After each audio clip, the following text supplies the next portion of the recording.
ancient proverb says, clothes make the man. Hi, this is Barry Phillips with 10 Minute Torah, day number 3, a Torah portion by yesheiv. Let's go to chapter number 38 of the book of Genesis, or Bereshit. Here we read, and at that time it came to be that Yehudah left his brothers and turned aside unto a man, an Adullamite, whose name was Hira.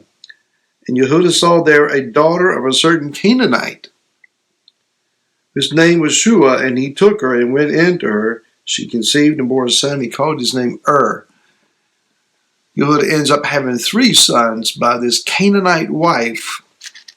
Why would this happen?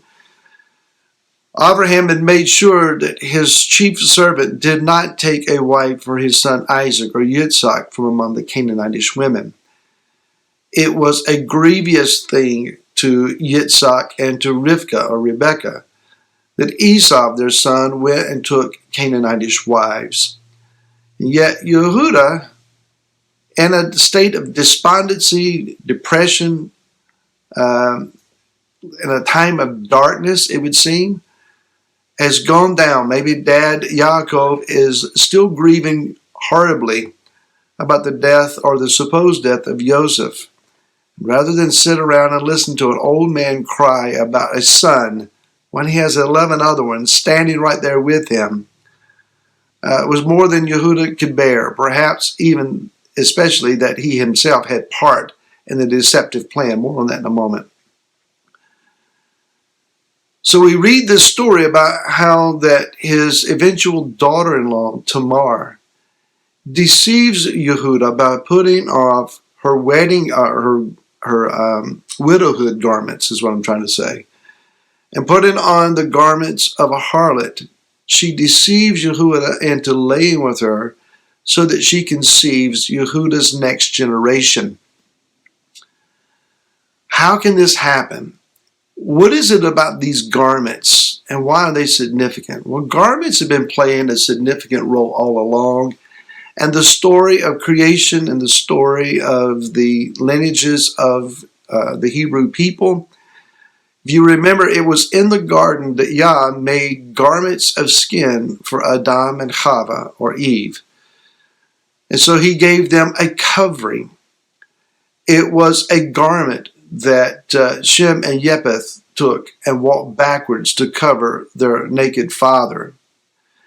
It was Rivka who, finding out that Yitzhak was in the field and approaching her, even though they were to be married that night, in modesty she got off of her camel and put a veil over her face.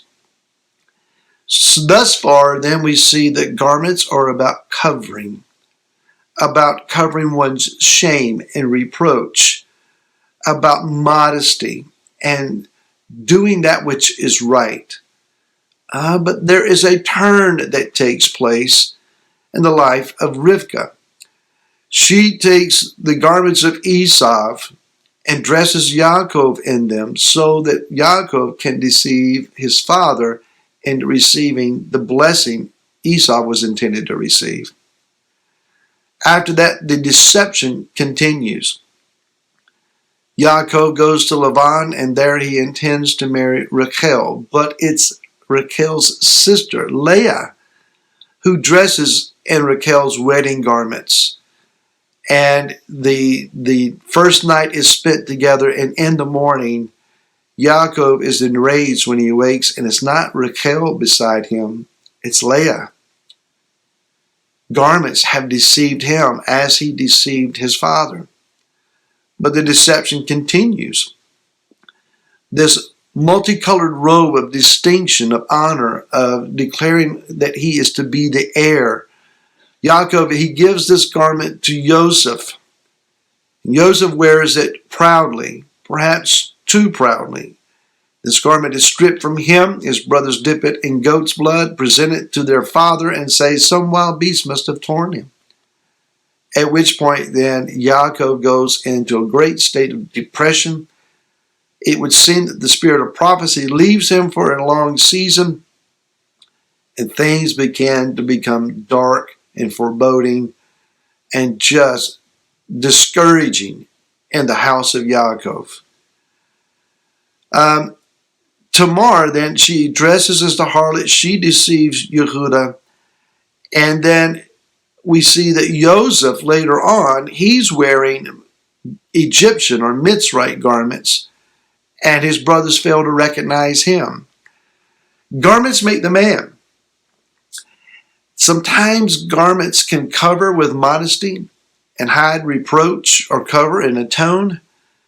But in these examples, we see that garments are those of deception. You can wear the priestly robes, but do you have a priestly heart? You can pick up the prophet's mantle, but do you prophesy truth? Deception. Matter of fact, beged is about, the Hebrew word for garments is about deception. It is hiding who we really are. And so we come to Yeshua. The book of Philippians chapter 2 says that Yeshua emptied himself. Another translation says he laid aside his splendor, or he laid aside his glory. And so it would seem that Yeshua laid aside the splendorous robes of heaven to take on human flesh, to come as a babe wrapped in swaddling clothes. Swaddling clothes are discarded priestly garments that have been stained beyond the place of being able to be bleached white again. These garments, these priestly garments, are swaddling him who is to be the high priest of the kingdom's tabernacle. Yeshua, later on, he lays aside his garment, his outer garment, and takes up a towel and washes his followers' feet. When Yeshua lays something aside, it's for the purpose of taking something else in its place. He is changing his role. Yeshua laid aside his heavenly role to take on the earthly role.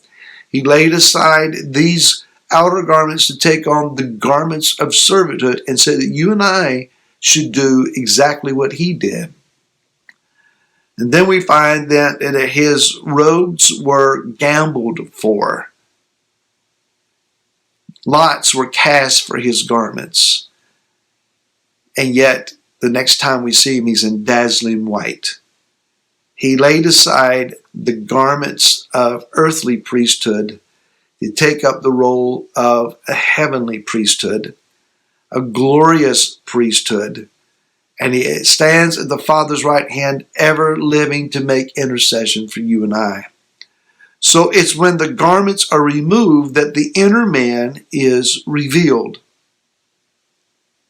Now, we're talking symbolically, of course, about garments here. Joseph, he proved his righteousness when Potiphar's wife seized him by his garment. Lie with me, she said. And he would rather leave that garment in her hand than to yield to the flesh and be proven unrighteous. Now, the accusation stood against him, but he knew that he was innocent.